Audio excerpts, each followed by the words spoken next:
What's up, everybody? It is an episode of the Energy is Love podcast, the podcast for the universe. Couple of things right off the bat. First and foremost, this week we are celebrating the 1-year anniversary of the podcast. So we're very, very excited about the fact that I'm very excited about the fact that I've been doing the podcast for a year now. It's amazing.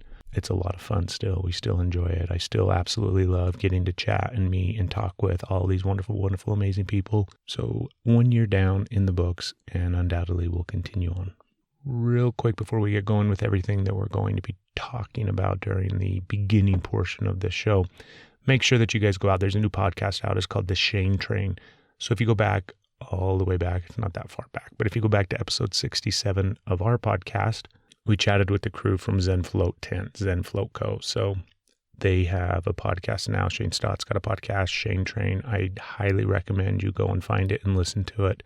It's available everywhere, just like all podcasts, and it's a lot of fun. It's both entertaining, engaging, thought-provoking. It's got really good stuff. I can't speak highly enough of it. So just a quick shout out. Go find the Shane Train, subscribe, listen, rate and review, all that kind of good stuff. Coming up on June 4th, we are going to be at As Above, So Below recording another live episode of the podcast. We had such a good time with the one that we did at Infinite Possibilities earlier this month that we're going to be doing another one. As Above, So Below has a Summer Witch Fest that's going to be happening that day on June 4th.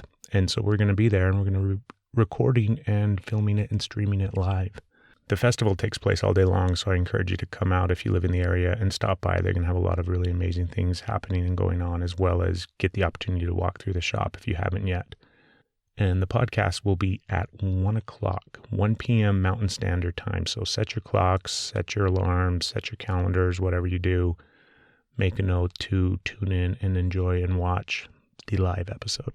If you go to our website, energyislovepodcast.com, there's a banner at the top. You can click on that, which will then take you to the Facebook link or the Facebook page where we've got the event created. So it's going to be a lot of fun. Make sure you join us on June 4th. This episode of the podcast is brought to you by Entheozen. Entheozen.com. That's ENTHEOZEN.com. Entheozen is a nutritional supplement company that was started back in 2014.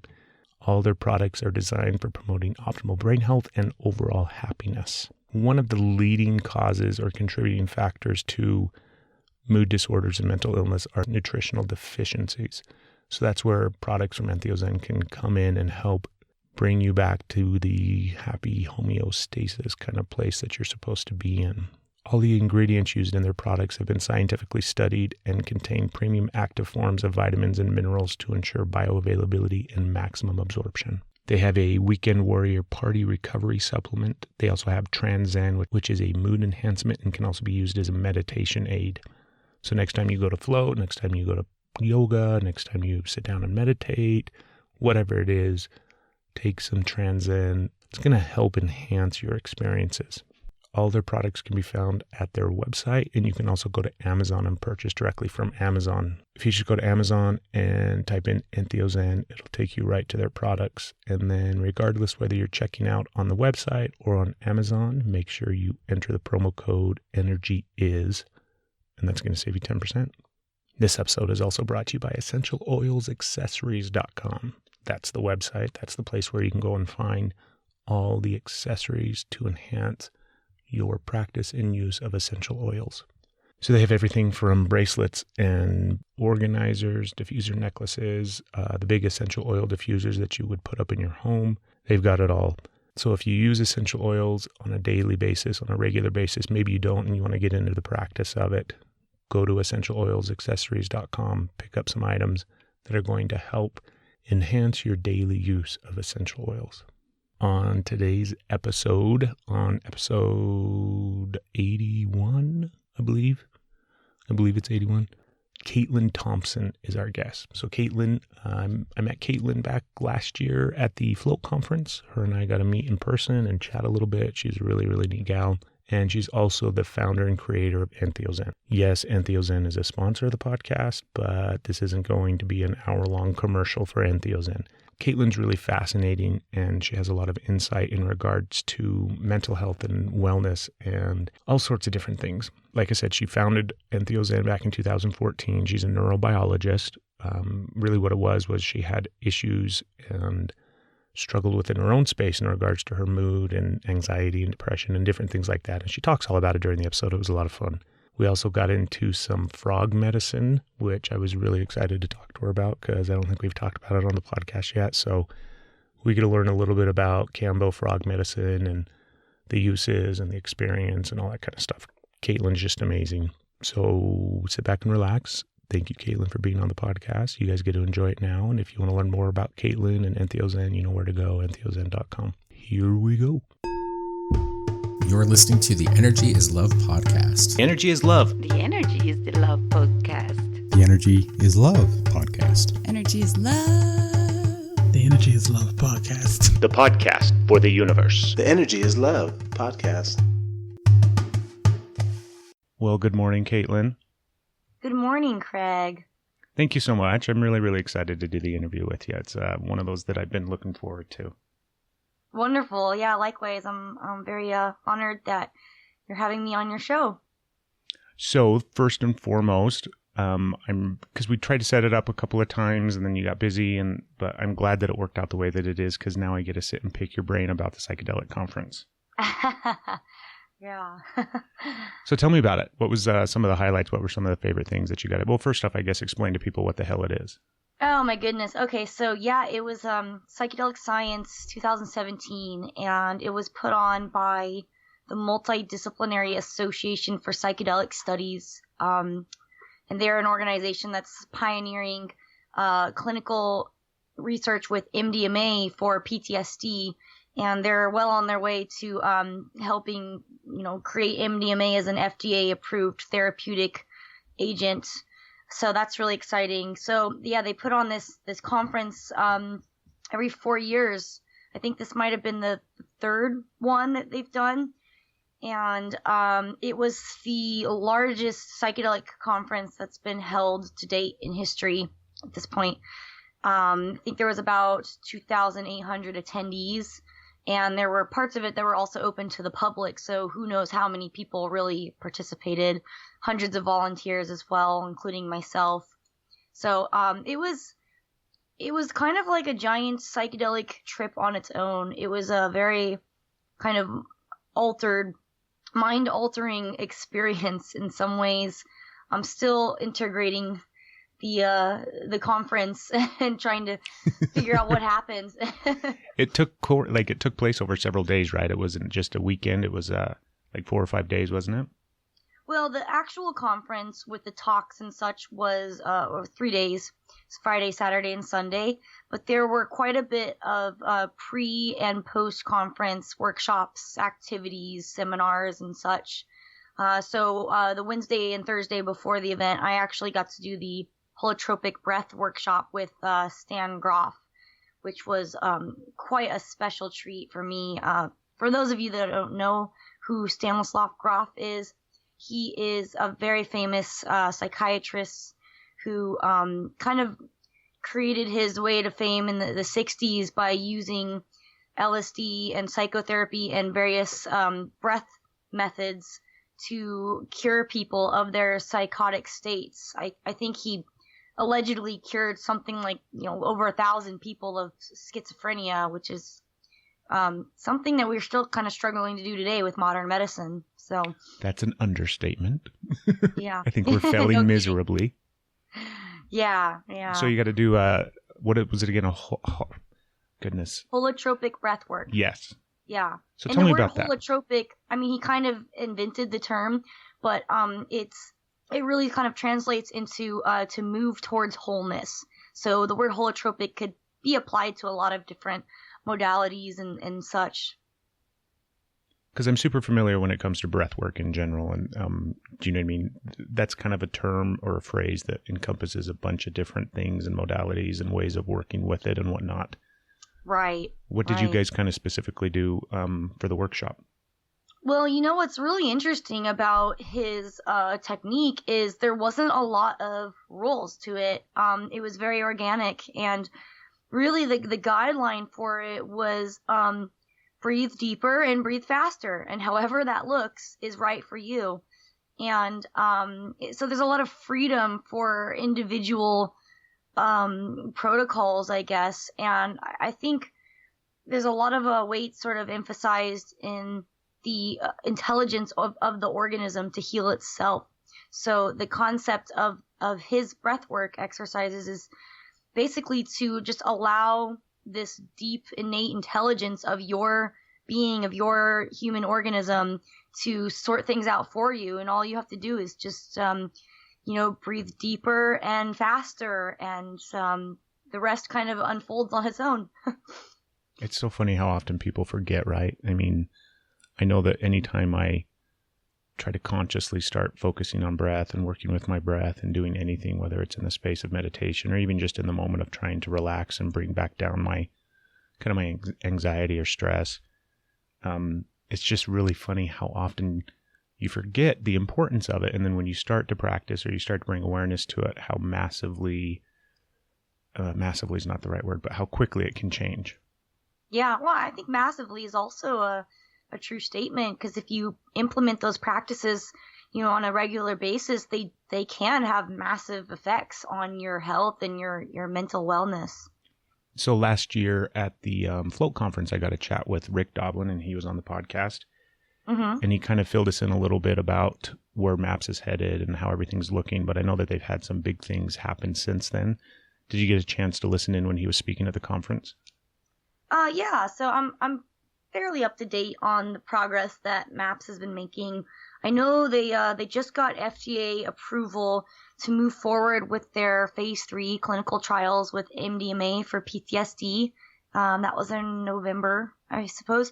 And so I think they're, training all their therapists, getting ready to launch the phase 3 clinical trials, which is really exciting, because once you get into phase 3, you are more or less kind of in it with the FDA. Like at that point, they're pretty much on a very predictable trajectory of having MDMA approved as a drug by the year 2020.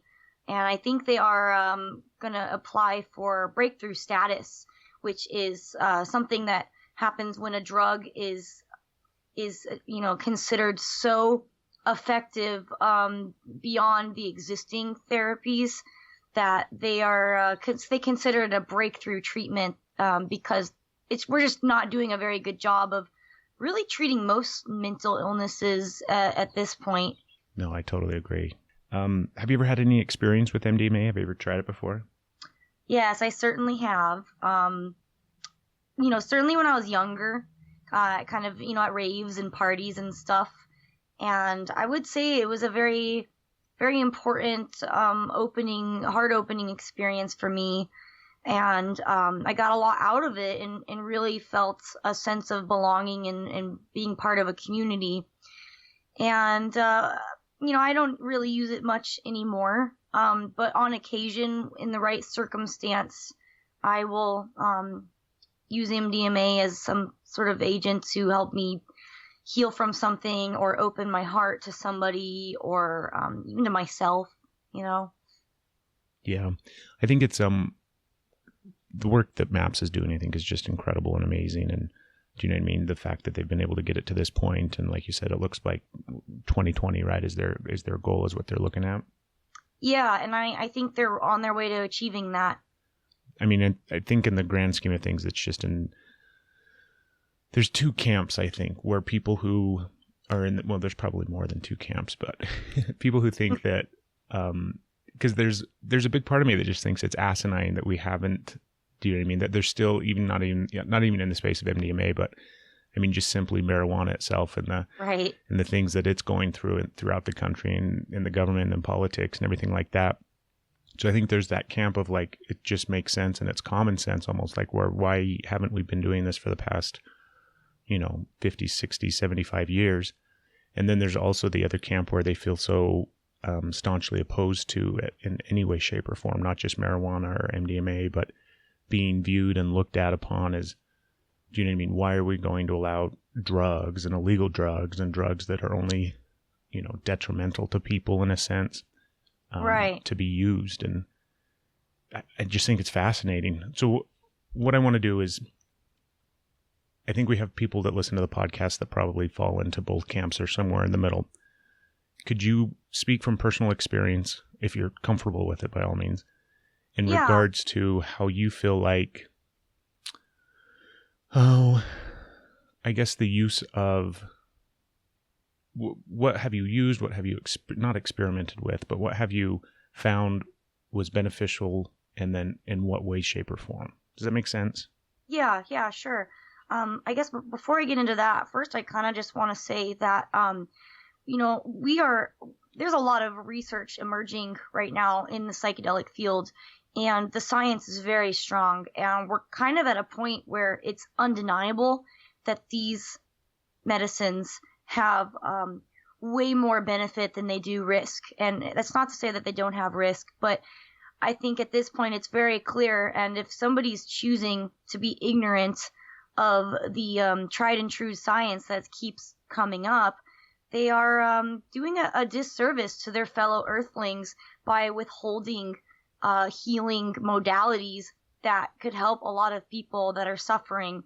And I think that's very selfish of them to let their stigmas get in the way of other people being set free from their darkness and their suffering in life. So I kind of just first off wanted to say that for anyone that maybe is on the fence about it, that the science is on our side, and to ignore that is kind of being anti-scientific, which a lot of people would be offended if you call them that.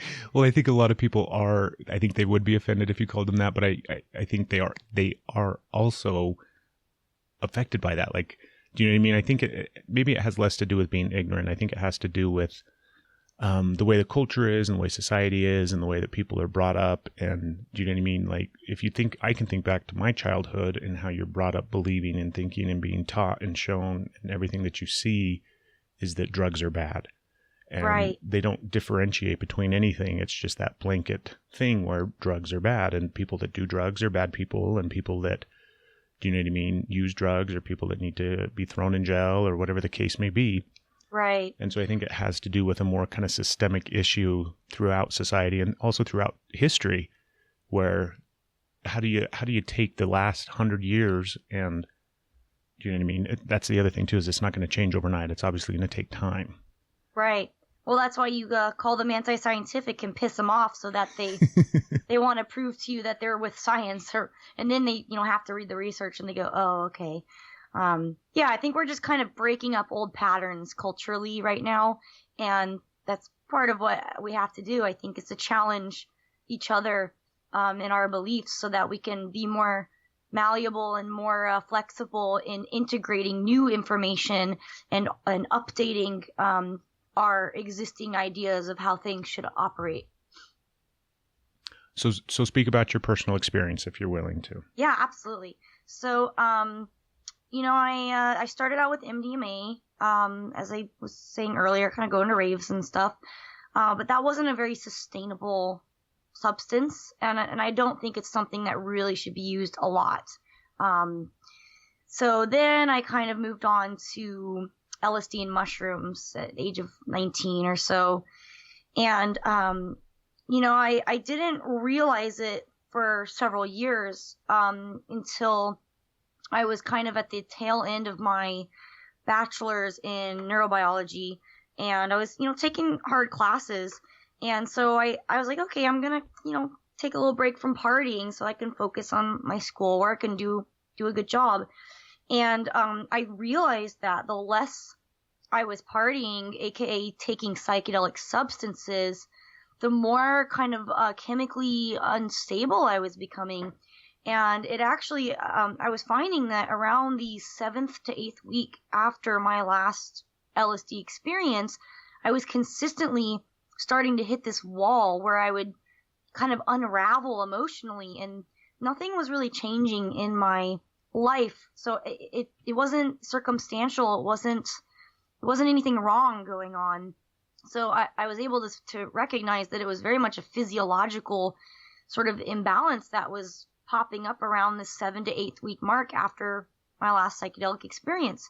So after this happened a couple times, I finally connected the dots, and I realized that I had actually been self-medicating with psychedelics pretty sustainably and effectively. And when I wasn't, I was finding myself anxious and irritable and depressed for really no reason.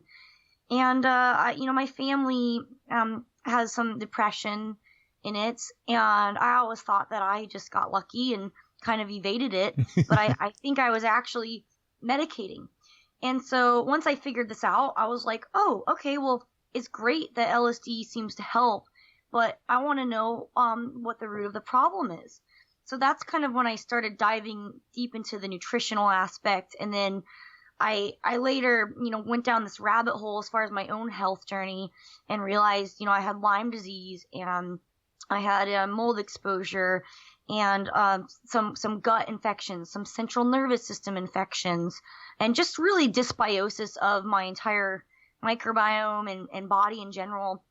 And then I also realized that a lot of it seemed to stem from an emotional trauma, a childhood trauma that had set my nervous system to be stuck in this chronic stress response, this sympathetic overdrive, this hypervigilance, because I grew up, having to be so protective of myself and never really had the safety and security that children really need to have a healthy development. And, I think psychedelics, certainly for me, they were very therapeutic in a variety of ways. One, I think they were helping kind of unwind this trauma that, maybe I wasn't even aware of it at the time, but I feel like it was really, really supporting me in the process of opening my eyes and having awareness about the trauma. And also they were physiologically kind of modulating a bunch of things, my immune system, my nervous system, the amount of pain I was in. I've always had kind of a lot of chronic pain and just joint pain and sensitivity to pain, of a very sensitive nervous system. And I would find that after using LSD or mushrooms that I would be much more balanced just overall.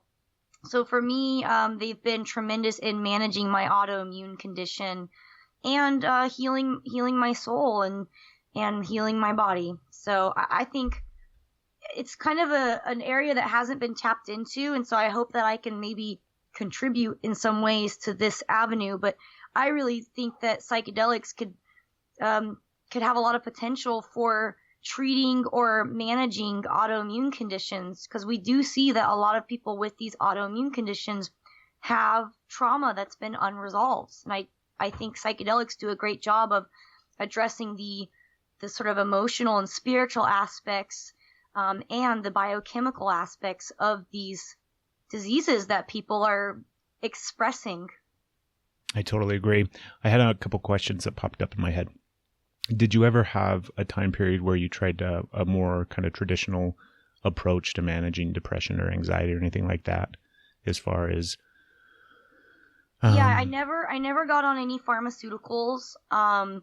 There were certainly times that I felt very desperate, and I was taking all these herbs and stuff, and I'm like, why isn't it working? It helps sometimes, but it's not solving the problem. And I thought, well, maybe I'm just innately broken. And I still have periods of that, because the healing journey is very non-linear. But That's a good way to put it. Desperate a couple times, and thought, maybe I just need to be on an SSRI or something. But, to be honest, I don't think that would help. I think that would just kind of numb me out and make it manageable for me to just block out any sort of sense of feeling. But I don't think that is really healing or getting better. I think that's just giving up in some way. Yeah, it's just a disconnect. Yeah, and sometimes you need that. Sometimes you just aren't able to do your healing at that point in time, and you need something to just put it on hold until you're able to dive into it.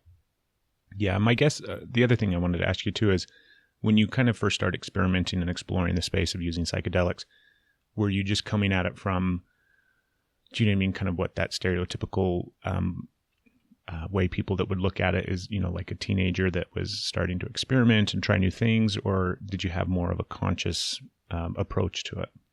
Oh, no, I definitely started out just partying, but all I knew was that I felt better. I felt better being part of community. I felt better physiologically. I was just happier. And later, that's when I kind of started to understand the spiritual aspect to these substances. I would say in the beginning, LSD was more of a nootropic and more of a cognitive enhancer. And that kind of opened some doors intellectually for me to start to explore the spiritual elements of psychedelics. And then, I think as DMT kind of came into my life, just the concept of DMT and just understanding its role and how it's universally present in so many aspects of nature, I think that started to really stimulate a deeper curiosity in me about psychedelics. And then it, really opened up some spiritual doors for me to explore. Up to that point, what was your, I guess, connection or belief system in regards to spirituality and some of the things out there? So I was not raised with any sort of religious background. My mom was pretty open-minded about things. She's kind of into like aliens and angels and stuff. So she would share concepts, of things with me as a child. But I didn't really have any definitive religious or spiritual background, though I was always very connected with nature.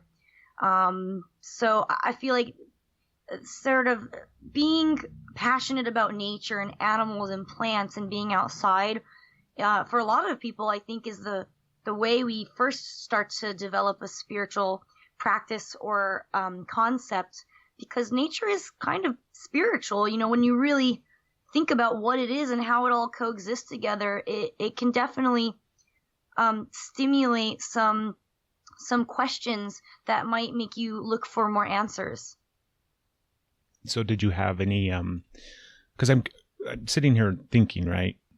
It's an obvious statement, but I'm sitting here picturing the process that you're describing in your life experience and the ways that you kind of transition and go through different things.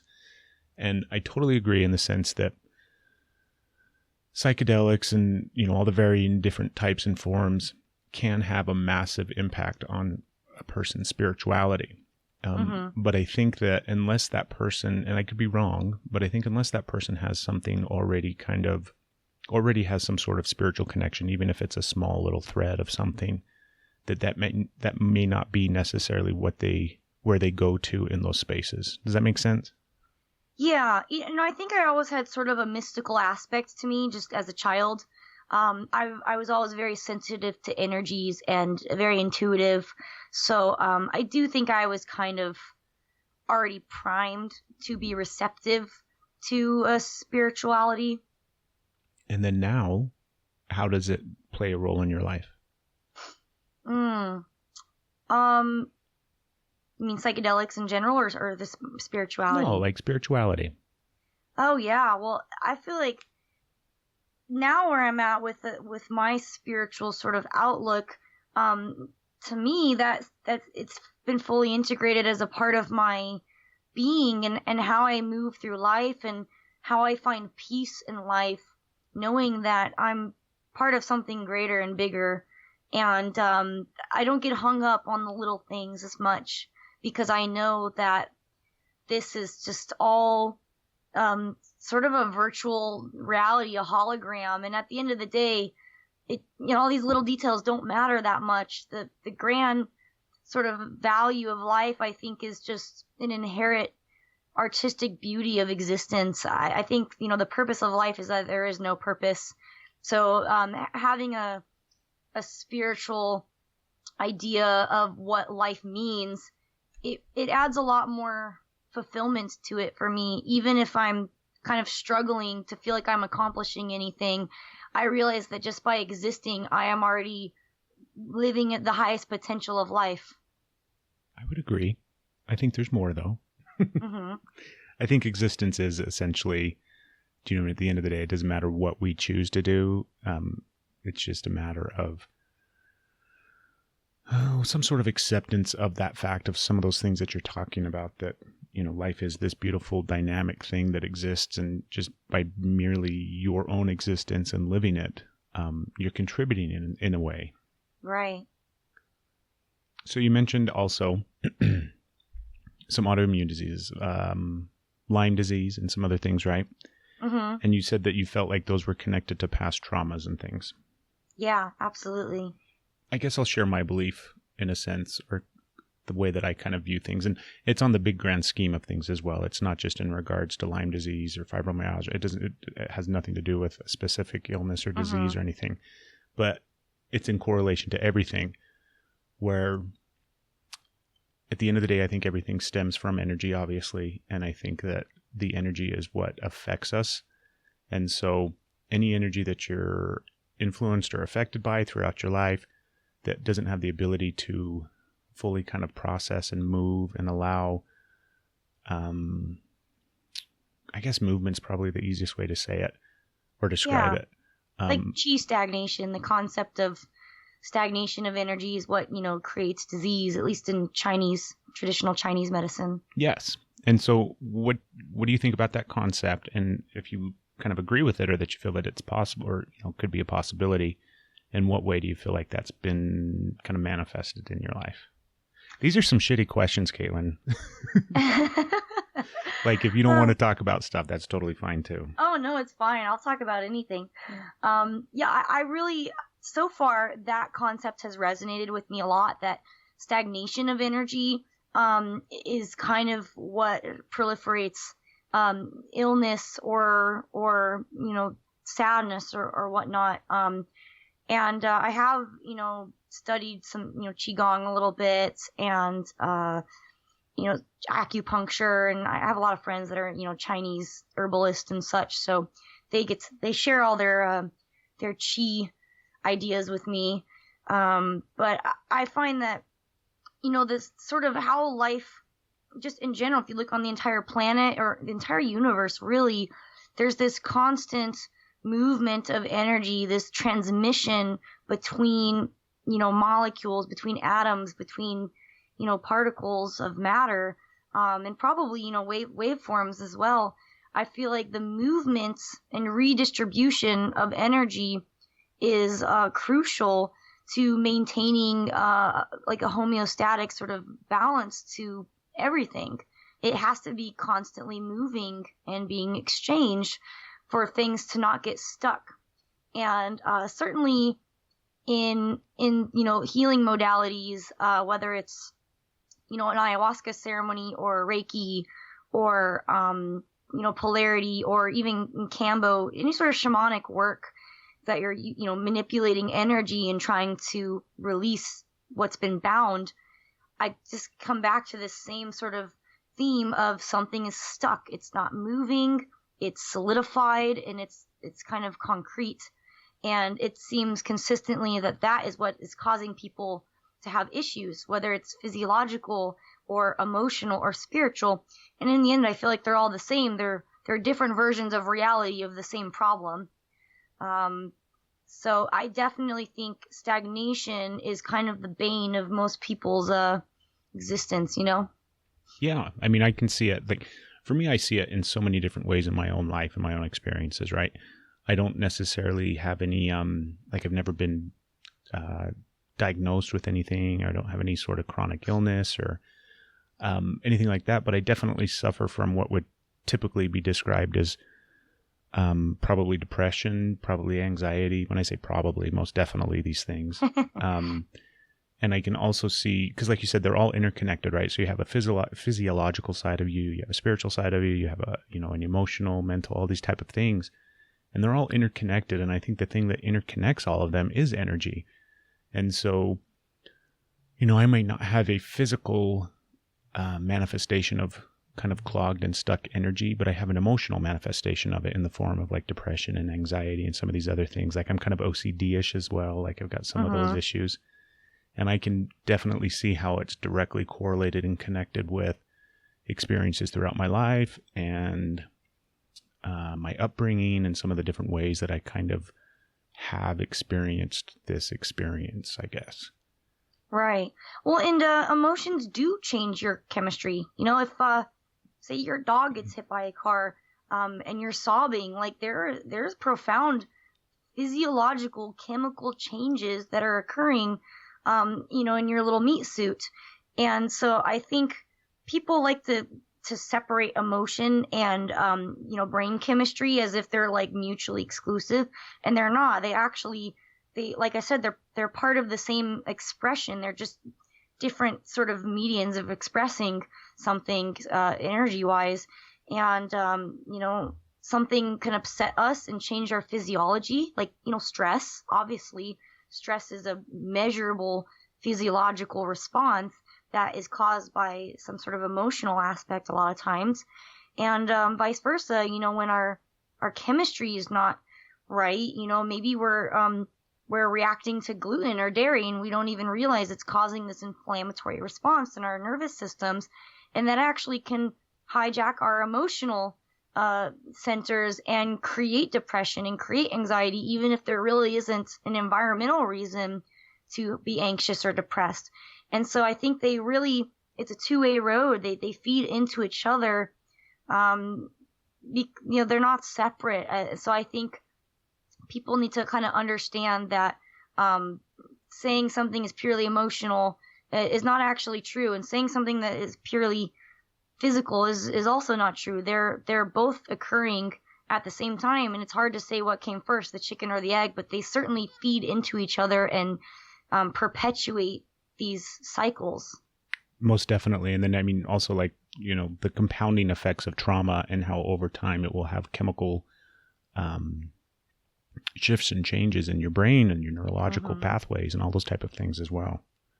Yeah, certainly. Trauma changes how the nervous system is responding, and downstream that's going to affect the immune system and inflammation in the body, and it'll affect the gut microbiome, because the brain can actually dictate the environment of the gut, and that can alter what type of microbes are living there, or if certain enzymes are being released and actually damaging your gut lining.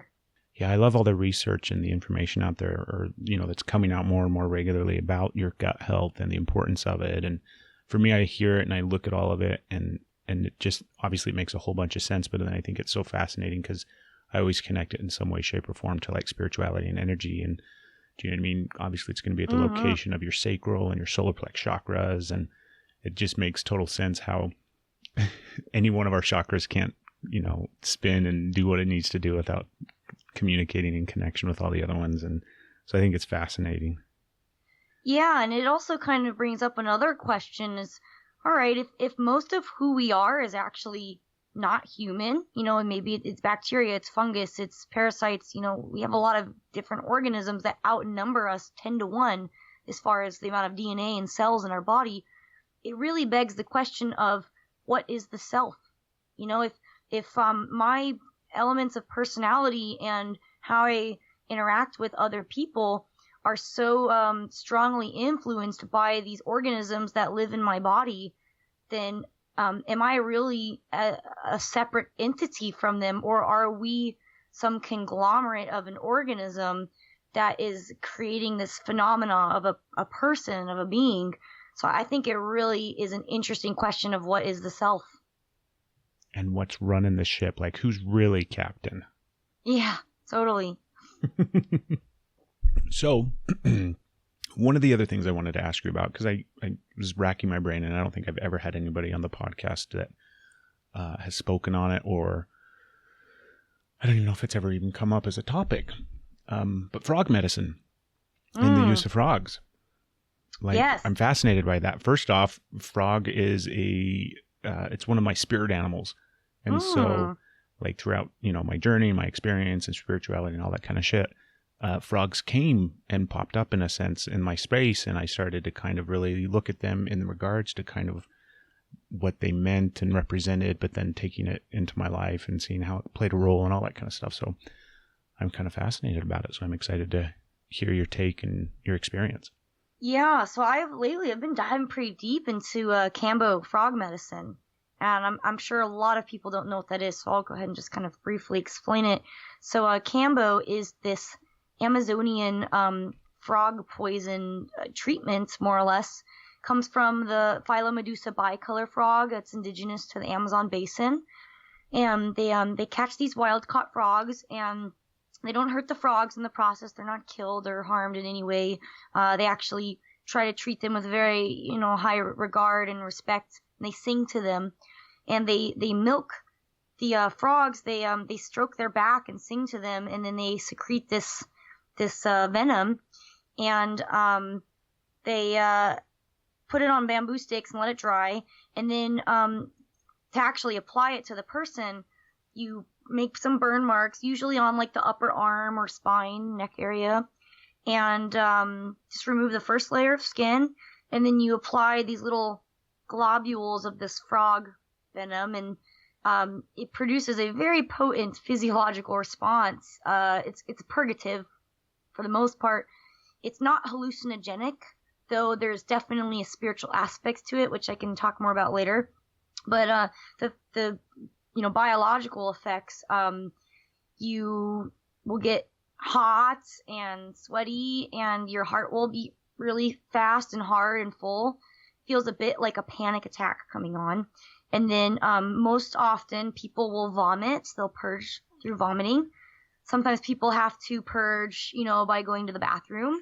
Sometimes people cry. Sometimes they yell. Sometimes they sweat. They have mucus come out of their eyes. There's a lot of ways that the medicine works. It's very mysterious.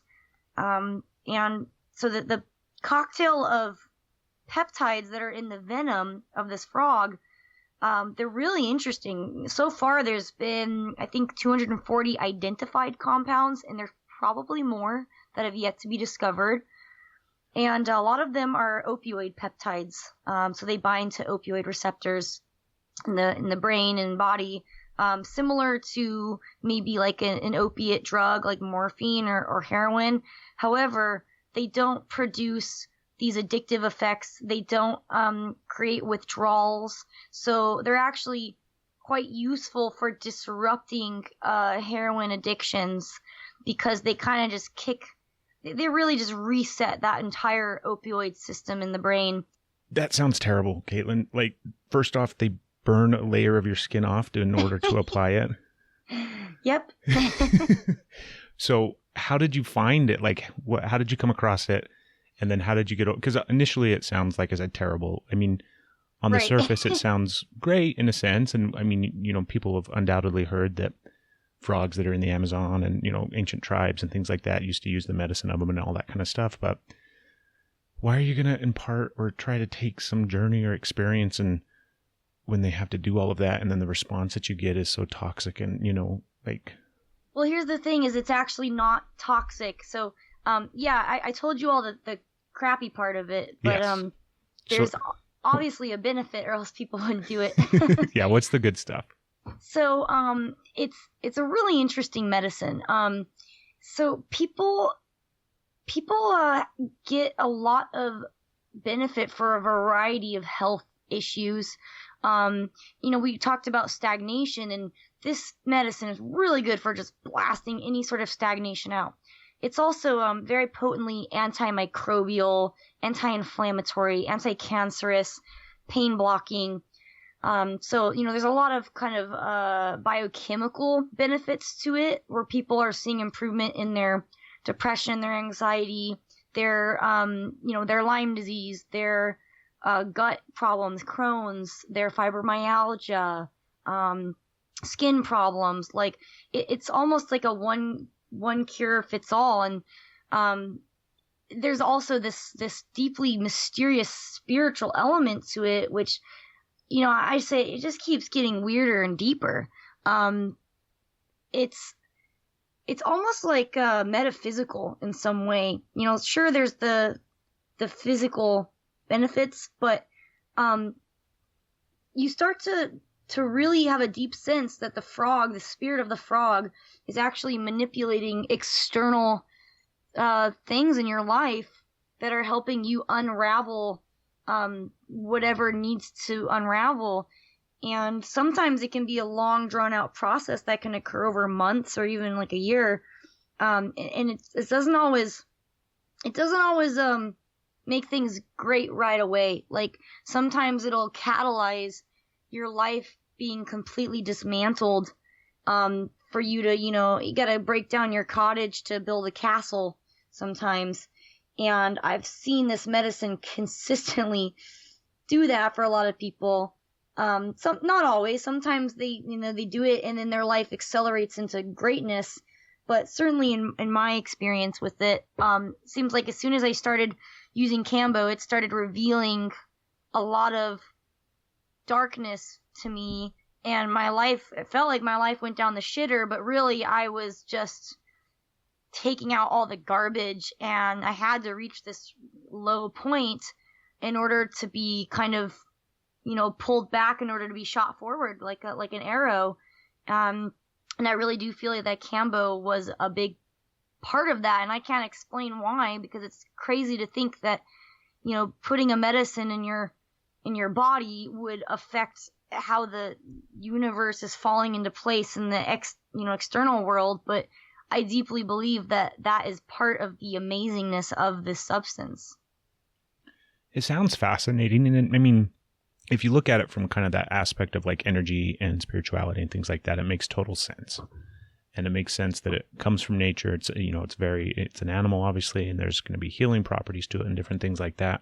But where it has not just a physical effect, like you said, where it can antimicrobial and different, the ability to kind of cleanse and clean your system so that you can purge out toxic things that you have inside of you. But then it goes on past that point in an emotional, spiritual aspect, and then also like in a real world sense where it's going to help you see the areas of your life that are stuck and stagnant, and there is shit and you have to get rid of it. Yeah, I always say, what Kambo really gives people is clarity, and how they move forward with that clarity is kind of up to them. And, sometimes the clarity is very disruptive to their life, and they realize they're working a job that they hate, or they're in a relationship that's not a healthy dynamic or whatever. And so sometimes it can get worse before it gets better. But I feel like it really just gives people such clear and concise awareness of what's not serving them and what they actually want and how to go and get it. Is there really any, when I say any, I'm sure there are probably some experiences, but is there a psychedelic component to it? Like, do you journey in that space when you first take it, or, Not in the traditional sort of way. Like, it's somewhat altering, but not really. Like, you can, drive away in 40 minutes or so. It's, some people would call it visionary in some ways, because you can pass out.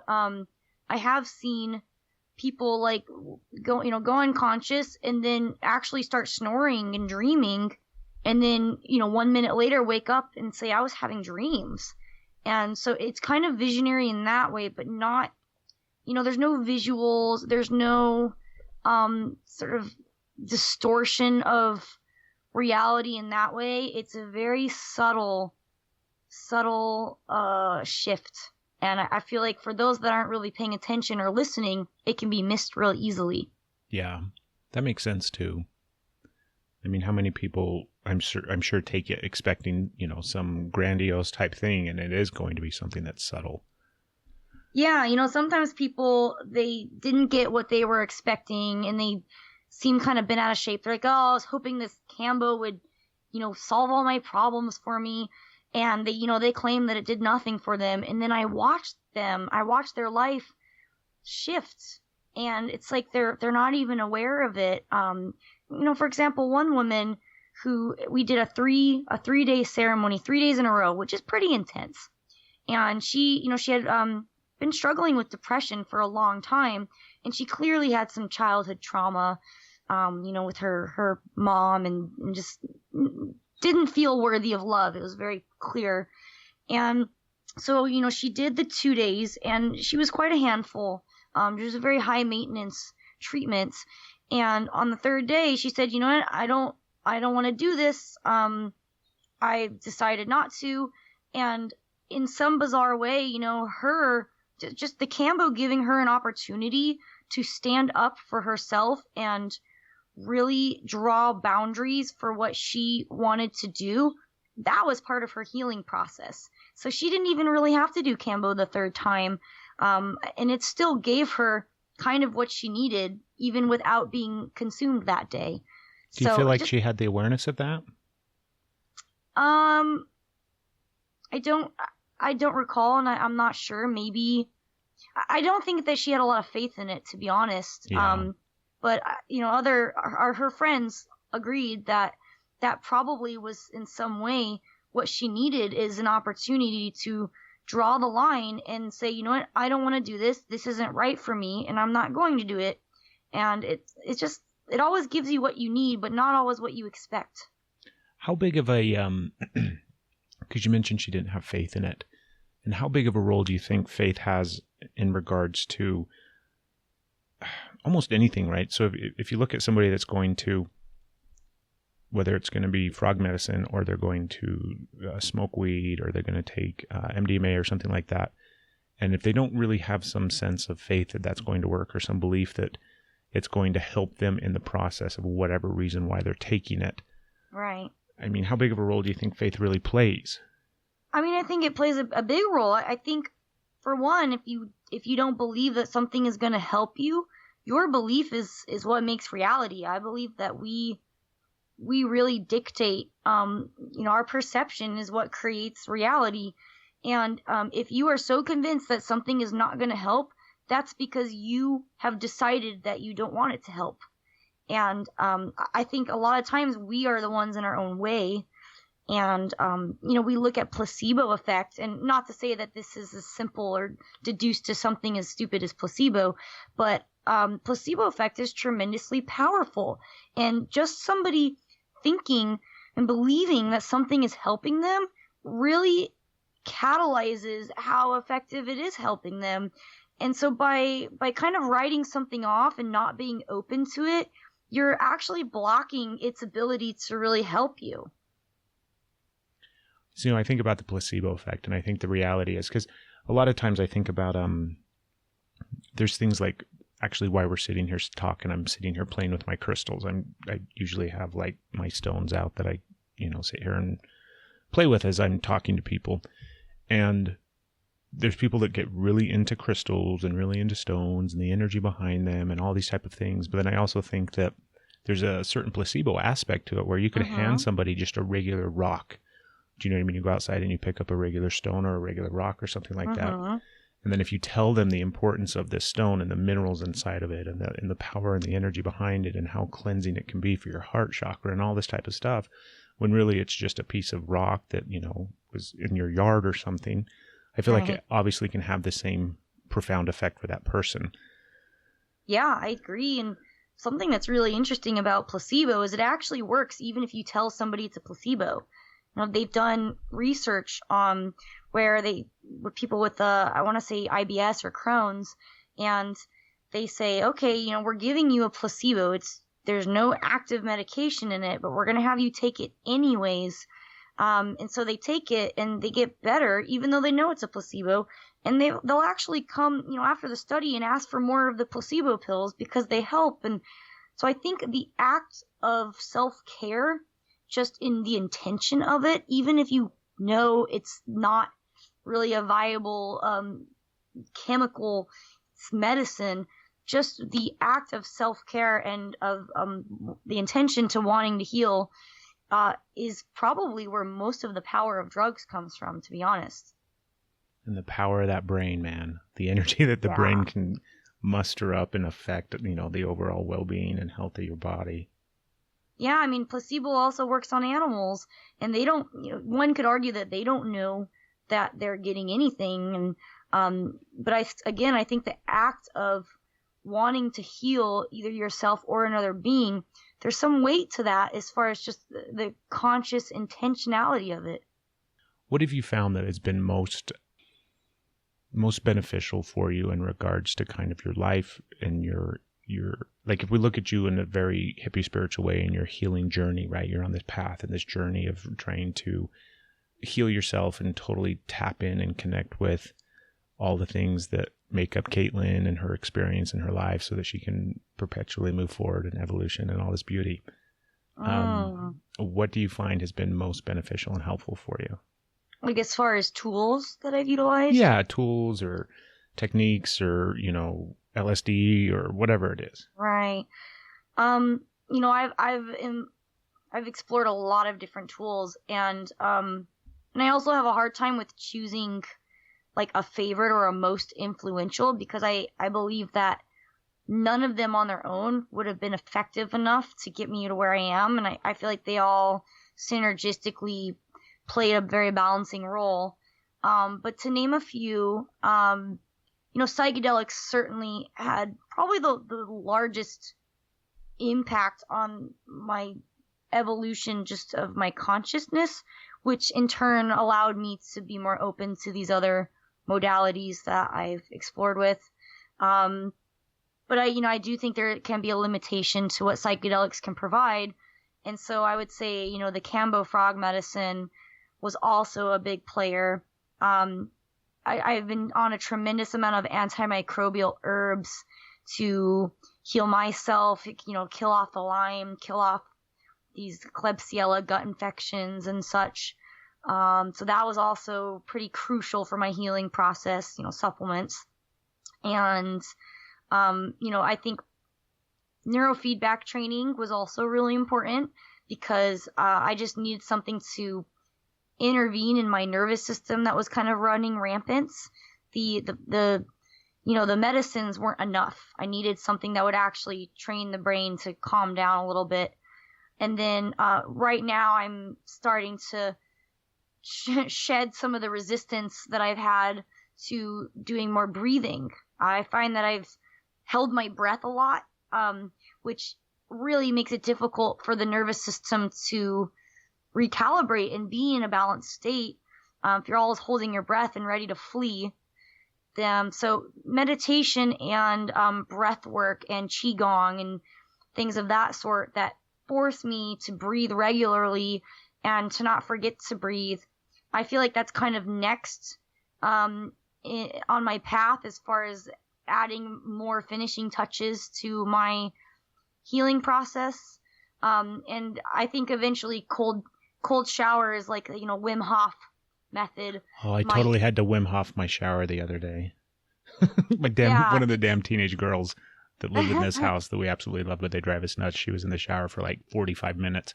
Oh, no. By the time I jumped in, it was terrible, and I had to... Oh, no. Well, it's good for you, at least. That's what I tried telling myself. Yeah, I find that the things that I have the most resistance to are the things that I actually need to do the most. So I have so much trouble, like, dropping and doing meditation, doing breath work. I don't know why. It's like, for some reason, my body just fights me. It's like, makes excuses for why I can't do it even for 5 minutes at home. And cold showers, I hate cold. And I know that's exactly what my nervous system needs. It needs to be, like, pulled out of these patterns and these just stagnant places that it's settled. Have you tried cryo yet? I have not. I'm working up the motivation. Yeah, I figure breath work is a good start. I've had opportunities to try it, and I've chickened out. And it's so funny because I chalk it up to like, oh, I'm busy and I don't have time and blah, blah, blah. And then I'm like, at the end of the day, I just don't like to be that cold, I know. But even floating, it's like I've bought floats. I have them. They're ready to be used. And I have a hard time just like booking the thing and taking the time to do it. It's so silly how we make up these reasons why we can't just, like I said, we're in our own way. It's fair, Caitlin. It's us getting in the way, because at the end of the day, I think we always go quiet inside of our mind. I feel like everybody has this, it's always funny. Have you seen that, the Inside Out, that Pixar movie? Where it's got, all this stuff up in the little girl's head and everything like that. And I think it's a fun movie, obviously. And I don't know why the hell we're talking about a Pixar movie, but we always laugh. My wife and I always have this kind of like running thing, because I feel like it's a really accurate description in a sense of how we talk to ourselves and how we have these different type of, voices going on inside in our head, in a sense, in the ways that we communicate. And I feel like we always have like this little tiny voice, like this little character that's in the background that talks really, really quietly. Typically he gets spoken over, or she gets spoken over, and you can't hear her. But she always is speaking the truth. Like, she's always saying, yes, go do that. Why don't I want to do that? Because you're afraid. She's always directing us towards where we need to be going and what we need to be doing. But in order to hear it, in order to connect with it, you have to get really quiet. Yeah. And then you also have to trust it. And people have such a hard time in that space of, first off, getting quiet enough to hear it, but then also trusting what it is, that it's directing them to. Because 9 times out of 10, it's going to be towards something that you're afraid of and towards something that is going to help.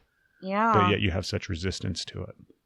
Yeah. Our different parts of our brain have different agendas. And, one part's, the higher self wants to heal and it wants to face these challenges, these fears. And then the other part of you is like, no, I want to just stay safe and keep just suppressing these traumas or these uncomfortable thoughts and just not think about them and brush them under the rug forever. Are you meditating at all? Like you said that it's kind of in the direction that you're heading and going in a sense with breath work and stuff. But what happens when you try to meditate? My mind just kind of races and I'm thinking about all the things I need to do, and I'm just stuck in this stress response. And so I feel like, breath work is going to be the transition for me into meditation, because I need to just get into a breathing. First I got to breathe and just calm everything down before I can think about really transcending. So yeah, I'm easing my way into more sustained meditation, but right now it's like I can't just sit down and meditate. I could sit there for an hour and it won't stop. And it's like the float tanks. I get in there and then it takes me 40 minutes before my mind finally settles down. And then next thing I know, the float's over, right after I kind of get into it. So I know I just need to keep pushing and keep practicing and make it more of a daily ritual. I'll give you a little piece of advice, something to think about next time you try it. Because I think it is important to quiet your mind and to slow it down and detach from it to some extent, right? Mm-hmm. But I think that's what happens a lot of times with people. That's what happens 90% of the time when I try to meditate, is I just can't shut my brain off.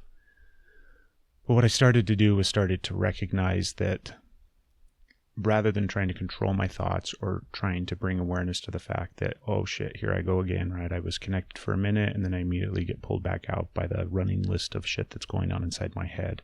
Mm-hmm. So I disconnected from the desire to stop that process and I just let it continue to happen by itself. But then I also realized in the process of doing that, because we talk about mindfulness and being aware and bringing, conscious awareness to whatever's going on in your life or in your head and your thoughts. In that process of me recognizing that my brain was continuing to run, that was me being conscious in the space and time of whatever I was doing, of, that meditation practice at the time. Mm-hmm. So I really was doing what I kind of had intended and hoped that I was doing, or what my intention was set out ahead of time. It just didn't look like I thought it was going to look. Right. And from my experiences, I realized that a lot of times I'll put an intention out into the universe, and then if I sit there and hold on to it thinking it has to look a certain way, then I never really find peace in it. But if I allow for it to just come and go and look whatever way that the universe wants it to look, then typically I can recognize the fact that, oh my goodness, whatever, I was hoping to manifest or putting out there into the space of whatever I was moving towards typically would eventually come in one way, shape, or form. So that helped me in my meditation practice of the recognition, first off, that I don't need to control my mind. I don't need to force it to stop. I can just let it run and do its thing. But then also kind of a kudos to myself, like I was patting myself up on the back when I realized, just the mere fact that I'm aware of the fact that my brain is running is me being conscious and mindful in the moment. It just didn't look like I thought it was supposed to look. Right. Yeah, I mean, awareness is pretty powerful for implementing changes. Well, Caitlin, we also have to, oh my goodness, my brain just went blank. We also have to talk about Entheozen. Okay. So first off, tell me about way back in the day, why you decided to start it. Yeah. So I give you kind of a little bit of background as far as my, health crisis and, why I started to really dive into mood disorders, because I was struggling with depression and anxiety. And so, yeah, I kind of went down this rabbit hole with scientific literature on mood disorders and mental illnesses, and started to realize that nutrition was a huge aspect of mental illness. And I just became an expert kind of on accident, just really trying to figure out what was going on with me. And I just became kind of obsessed with the topic and just started reading tons of scientific papers and going to conferences and seminars and online courses and, interacting with a lot of neuroscientists and psychiatrists and bouncing ideas off them.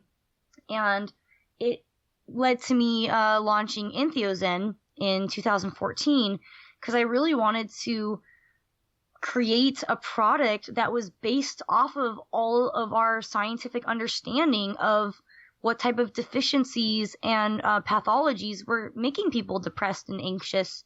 And so I based the formulas off of, all scientific literature, of course, but really 4 key principles. And, number 1 is filling in the nutritional gaps. A lot of times people's brains will heal themselves, but they're lacking some resource to do that properly. You can't build a brick wall without bricks. And so it's really important to provide the body with what it needs in order to self-regulate. So yeah, that's what all the, minerals and vitamins are for, and amino acids, to provide these raw materials to make neurotransmitters and to repair brain cells. Also, number 2 and number 3, concept-wise, inflammation and oxidative stress. And they're very much interrelated because oxidative stress, which is basically caused by free radicals, which a lot of people know can be neutralized with antioxidants. Oxidative stress can actually cause damage to tissues, most often the cell membranes, these fatty membranes of your brain cell, because they have a lone electron that wants to be with another electron, and it just keeps going around and stealing electrons. And then it just becomes propagated, and it's like this cascading chain of discombobulation of electrons being stolen from each other, which will end up causing damage to the tissue. Then when the tissue becomes damaged, your body launches an immune response, an inflammatory response, and it sends a bunch of cytokines, which are inflammatory molecules. And unfortunately, cytokines and inflammation, the process of inflammation, creates free radicals as byproducts. So you end up getting caught in this vicious cycle. The problem in the first place was that you had too much free radical generation. And oxidative stress is a natural part of aging. It's just a metabolic sort of byproduct of being alive. But usually, people's bodies are making, endogenous antioxidants such as glutathione or superoxide dismutase, and they're able to neutralize them and therefore mitigate any damage that's happening and maintain a healthy sort of homeostatic balance in the brain. But if you have rampant inflammation for whatever reason, maybe you have an infection like Lyme disease, maybe you have an overgrowth in the gut that is causing inflammation in the brain. Doesn't matter what it is, but you're damaging cells faster than they can be repaired or protected. So then the 4th concept that I apply when I created the products was the concept of upregulating neurogenesis, which is the birth of new neurons and new dendrites and new synaptic spines on brain cells. And a lot of times in people with depression and neurodegenerative disorders like Parkinson's or Alzheimer's, or really almost all brain illnesses, we see this trend of inflammation in the brain and oxidative stress and a reduced amount of neurogenesis happening. So if you're operating at a net loss where the damage is occurring faster than the ability to regrow and repair brain cells, then you're going to start to get atrophy of brain tissue. You're going to get, shriveling and damage and loss of dendrites. And dendrites and synaptic spines are what transmit neurochemical signals like serotonin and dopamine. And so we're starting to kind of move away from this model of saying depression is just a deficiency of neurotransmitters. That's a very oversimplified explanation. That could be playing a role. It probably is, but it's definitely not the whole story. And I think really what we're seeing is people's brain tissue is being damaged and their brain cells are being killed and shriveled and atrophied, and making cell-to-cell communication less effective than in a healthy brain network. So those are the 4 principles that I've developed the products on in order to promote optimal brain health and really support the body's own healing process so that it can rebalance its own brain chemistry and keep people healthy and happy. I'm glad that you're smart, because everything that you just got done talking about and describing, I could grab bits and pieces of it, and it all makes sense, right? All the ways that you're discussing it. I mean, one thing that you said that really made sense to me, because it was simplified, and thank you for that, was how are we going to, how are you going to rebuild stuff if you don't have the building blocks to do that? And, right. I think that's a really neat idea, and that's a good way to look at it, because I mean, when it comes to brain chemistry and all the different aspects and all the different ways that it's interconnected, and we kind of talked about it a little bit early on too with energy and how they're all interconnected with the physical and emotional and all those type of things. But I love the idea that you had the desire to go out and not just research and find out, but then actually do something with it. And I think that's amazing. So congratulations. Yeah, thank you. I felt like I was pretty privileged that I had the biology background and the drive, and in some way privileged by having the health crisis that pushed me to find all this information out. And I said, I want to share this with people, because not everybody is going to have the time to read on the internet all these scientific papers. They're not going to have the scientific repertoire to understand what these things mean, and they might not figure it out for themselves. And like we said, the medical community, the conventional medicine is failing so many people, and the science is out there. It's just that they're not up to date on the literature. And so I felt kind of a responsibility to get this information out there, because somebody might be put on SSRIs their whole life, and all they needed was a couple of minerals and vitamins to maintain their well-being and return them to a state of resilience. Yeah, I agree. And thank you very much. Thanks for coming on the podcast. Thanks for sharing all this information. Obviously, if people want to find out more, they can go to entheozen.com. Is there an easier way if they wanted to reach out and connect with you as well? Because I know that you also do things in regards to kind of going out and speaking and all that type of stuff as well. Yeah, I mean, my website, I would say, is the main way to get a hold of me. www.entheozen.com, Entheozen. The products are on Amazon, but if you wanted to get in touch with me personally, probably website is the best way. Wonderful. Well, Caitlin, thank you very much. Yeah, my pleasure. I hope you have a wonderful day. You're in San Diego, right? Uh-huh. Is it nice today? Yeah, it's been a little hot, actually. It's starting to get into mid-80s, but it's beautiful. Yeah. Well, good deal. Thank you once again, and everybody go out and have a beautiful, beautiful, wonderful day.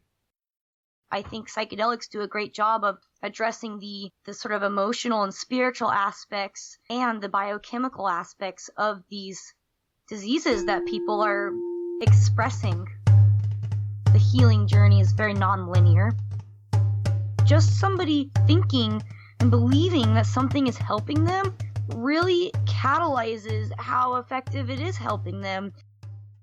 If you look on the entire planet or the entire universe, really, there's this constant movement of energy, this transmission between, molecules, between atoms, between, particles of matter. Thank you for listening, everybody. Thank you for tuning in. Make sure you join us on June 4th, 1 p.m. live episode. Go to our website, click on the banner, and you'll go to the event page on Facebook where you can follow and stay up to date with everything. Remember, Entheozen.com, nutritional solutions for balancing the mind and body. And when you check out, whether you're on their website or on Amazon, enter the promo code ENERGYIS and save 10%.